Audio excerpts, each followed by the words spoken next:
Hello मेरे प्यारे दोस्तों, आज हम लोग केमिस्ट्री के पहले अध्याय के जितने भी सारे मोस्ट इम्पॉर्टेंट क्वेश्चंस हैं एमसीक्यू में, वे सारे के सारे क्वेश्चनों को हम लोग करेंगे। ठीक है ना। तो आप लोग इन क्वेश्चनों को बहुत ही ध्यान से देखिएगा, क्योंकि ये क्वेश्चंस बहुत ही ज़्यादा मोस्ट इम्पॉर्टेंट हैं। ठीक है ना। तो अगर आप लोगों ने तैयार कर लिया तो आप लोगों का एक भी नंबर छूटेगा नहीं। ठीक है ना। और ऐसे ही हम लोग पूरे केमिस्ट्री के, फिजिक्स के भी और बायो के भी जितने भी चैप्टर वाइज जितने भी मोस्ट इम्पॉर्टेंट एमसीक्यू रहेंगे, वे सारे के सारे क्वेश्चनों को हम लोग करेंगे। ठीक है ना। तो चलिए शुरू करते हैं सबसे पहले क्वेश्चन को हम। ठीक ना। सबसे पहला क्वेश्चन है कि जिंक और सल्फ्यूरिक अम्ल, इन दोनों का अगर हम अभिक्रिया करें तो जिंक सल्फेट और हाइड्रोजन गैस मुक्त होता है। तो इनमें से, इन चारों में से कौन सी अभिक्रिया ये हो रहा है, ये आपको बताना है। क्लियर है ना। ठीक है। तो ध्यान से देखो, पहले दिया संयोजन अभिक्रिया कि मतलब ये संयोजन अभिक्रिया है, या विस्थापन अभिक्रिया है, या वियोजन अभिक्रिया है, या द्विविस्थापन अभिक्रिया है। ठीक है ना। तो इसमें से आपका जो बी विकल्प है वो क्या है, सही है। ठीक है ना। आप इसको सही कर दीजिए। ठीक है, बिल्कुल ये आपका विस्थापन अभिक्रिया ही है। ठीक है। अब आगे हम लोग चलते हैं, है ना। आगे में आपका क्वेश्चन नंबर जो दूसरा है भाई, ठीक है ना। हाँ बिल्कुल ठीक है, ध्यान से आप लोग देखते रहिएगा। इनमें से कह रहा कि जिन अभिक्रियाओं में आयनों के विनिमय से नए यौगिक बनते हैं उन्हें कहा जाता है। ठीक है ना। प्रतिस्थापन अभिक्रिया, उभय अपघटन, योगात्मक अभिक्रिया, वियोजन अभिक्रिया, मतलब इन चारों अभिक्रियाओं में से कौन सी अभिक्रिया कहलाएगा। ठीक है ना। तो इसमें भी आपका बी ही विकल्प सही है, उभय अपघटन। क्लियर है ना। बिल्कुल ठीक है ना। इस तरीके से ये दूसरा क्वेश्चन आपका कंप्लीट हो गया। अब बात करते हैं हम लोग तीसरे क्वेश्चन की ओर। तो हम लोग फटाफट तीसरे क्वेश्चन की ओर आ जाते हैं। इसमें दिया है कि रासायनिक अभिक्रिया कॉपर सल्फेट का जब आयरन के साथ कराएंगे तो आयरन सल्फेट और कॉपर होगा। ठीक है ना भाई। तो इसमें से कौन सी अभिक्रिया यहाँ पर हो रहा है, इन चारों अभिक्रिया में से। ठीक है ना। आपको बताना है कि ये इनमें से कौन सा अभिक्रिया होगा, संयोजन अभिक्रिया, विस्थापन अभिक्रिया, अपघटन अभिक्रिया, या उभय अपघटन अभिक्रिया। ठीक है ना। तो भाई तो इसमें से आपका कौन सा होगा, विस्थापन अभिक्रिया। ठीक है ना। कौन सा अभिक्रिया होगा भाई, विस्थापन अभिक्रिया। क्योंकि क्यों यहाँ पर विस्थापन अभिक्रिया हो रहा है भाई, क्योंकि आयरन जो है वो कॉपर को क्या कर रहा है, प्रतिस्थापित करना, वहां से हटा रहा है। ठीक है ना। इस नाते यहाँ पर विस्थापन अभिक्रिया आपका क्या होगा, सही हो जाएगा। क्लियर है भाई। बिल्कुल। तो इस तरीके से हम लोग तीसरे क्वेश्चन को भी देख लिए। अब हम लोग चलते हैं आगे अगले क्वेश्चन की ओर। क्वेश्चन नंबर चौथा कहाँ गया भाई, यहाँ पे आया।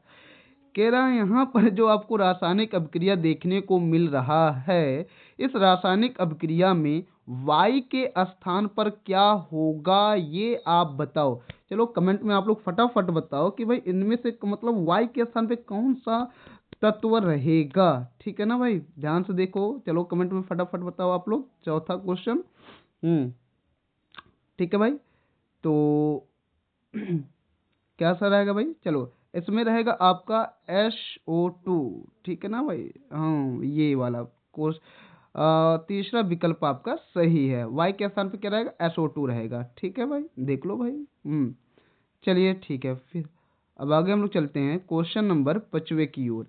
क्वेश्चन नंबर 5वां 5वां 5वां कह रहा भाई कैल्शियम नाइट्रेट का रासायनिक सूत्र है, मतलब इन चारों विकल्पों में से कैल्शियम नाइट्रेट का जो रासायनिक सूत्र है वो क्या है, वो आपको बताना है। ठीक है ना भाई। चलो ठीक है भाई। तो इसमें से कौन होगा आपका, फटाफट बता सकते हो आप लोग कमेंट में। ठीक है। कैल्शियम नाइट्रेट का रासायनिक सूत्र, ये आपका बी विकल्प क्या है भाई, बिल्कुल सही है। ओ भाई टिक लग जा लग जा, लग गया। ठीक है ना। तो बी विकल्प आपका क्या है, सही है। तो इस तरीके से 5वां क्वेश्चन हो गया। अब हम लोग आगे की ओर बढ़ रहे हैं, क्वेश्चन नंबर 6वें की ओर। ठीक है ना भाई। कह रहा कि निम्नलिखित अभिक्रिया, मतलब ये किस अभिक्रिया का उदाहरण है, ये आपको बताना है। ठीक है ना भाई। जैसे कह रहा है भाई कैल्शियम कार्बोनेट, ठीक है ना। कैल्शियम कार्बोनेट का जब रासायनिक अभिक्रिया होता है तो कैल्शियम ऑक्साइड और कार्बन डाइऑक्साइड में बदल जाता है। ठीक है भाई। तो इसमें से आपसे आपको ये बताना कि भाई इन चारों में से ये किसका उदाहरण है, विस्थापन अभिक्रिया का, या द्विविस्थापन अपक्रिया का, या अपघटन अपक्रिया का, या संयोजन अपक्रिया का। तो इन चारों विकल्पों में से आपका कौन सा विकल्प क्या है, सही है। ठीक है ना भाई। तो क्या आप लोग कमेंट में बता सकते हो? आई थिंक क्या भाई, अपघटन अपक्रिया, क्योंकि भाई यहाँ टूट कर बन रहा ना। जब कोई एक यौगिक, ठीक है ना, दो या दो से अधिक उत्पाद को बना देता है तो वो क्या कहलाता है, अपघटन अपक्रिया ही तो कहलाता है ना भाई। तो इस तरीके से आपका ये विकल्प क्या है, सही है। तीसरा विकल्प आपका सही है। ठीक है ना भाई, बिल्कुल। चलिए अब हम लोग क्वेश्चन नंबर 7वें की ओर आ जा रहे हैं फटाफट। ठीक है भाई। क्वेश्चन नंबर 7वां कह रहा है, नीचे दी गई अभिक्रिया के संबंध में कौन सा कथन असत्य है। ठीक है ना भाई, मतलब ये 4 अभिक्रिया दे रखे हैं, इनमें से कौन सा कथन असत्य होगा ये आपको क्या करना है, बताना है। ठीक है ना।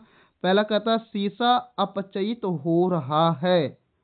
हाँ, शीशा तो अपचयित होता है। ठीक है, पहला विकल्प आपका क्या है भाई, होता है? नहीं है, नहीं, शीशा अपचयित बिल्कुल नहीं होता है। तो यानी पहला आपका ये हो जाएगा। उसके बाद कार्बन डाइऑक्साइड उपचयित हो रहा है, सही है। उसके बाद कार्बन उपचयित हो रहा है, ठीक है। लेड ऑक्साइड उपचयित हो रहा है, तो नहीं भाई। इसमें से देखो कार्बन उपचयित हो रहा है, ठीक है, उपचयन होता है, उपचयन को ही उपचयित यहाँ पर बोला गया। लेड ऑक्साइड अपचयित हो रहा है, ठीक है। तो ये दोनों, तीसरा और चौथा जो विकल्प है ना, वो आपका सही है। ठीक है ना, सत्य है मतलब। लेकिन असत्य हमको ढूंढना है, तो असत्य में आपका पहला और दूसरा यही आपका क्या है, असत्य है। बकिया ये दोनों, तीसरा और चौथा जो विकल्प है वो क्या है, आपका सत्य है। ठीक है ना भाई। तो इस तरीके से आपका पहला ए वाला विकल्प क्या हो जाएगा, सही हो जाएगा, है ना। चलिए फटाफट आगे की ओर बढ़ना है, क्वेश्चन नंबर 8वें की ओर। क्वेश्चन 8वां, 8वां देखो ध्यान से। कह रहा है कि भाई कार्बन को वायु में जलाने पर कार्बन डाइऑक्साइड गैस का बनना, इनमें से कौन सा उदाहरण है, मतलब किस अभिक्रिया का उदाहरण है। ठीक है ना, ये जो बात इन्होंने बोला है कि, ठीक है ना, कि कार्बन को वायु में आप जलाओगे तो कार्बन डाइऑक्साइड गैस बनेगा। ठीक है ना, तो इसमें से कौन सी अभिक्रिया ये है, आप बता दो भाई। बता दो फटाफट। तो क्या हो जाएगा भाई, संयोजन अपक्रिया का उदाहरण है, या विस्थापन अपक्रिया का, या द्विविस्थापन अपक्रिया का, या वियोजन का। तो इसमें से आपका जो है वो विस्थापन अपक्रिया का उदाहरण है। ठीक ना, यानी 8वें का बी विकल्प क्या है, सही है। ठीक है भाई। चलिए ठीक है, अब हम लोग चलेंगे अगले क्वेश्चन की ओर। क्वेश्चन नंबर 9वां, कहाँ गया, फटाफट देख लेते हैं। हम्म कह रहा भाई कि जिंक चूर्ण पर तनु सल्फ्यूरिक अम्ल की अभिक्रिया से कौन सी गैस निकलेगी, ये बता दो। चलो फटाफट बताओ भाई, कौन सी गैस निकलेगी, कमेंट में फटाफट बताइएगा। फटाफट बताइएगा कौन सी अभिक्रिया है, कौन सी।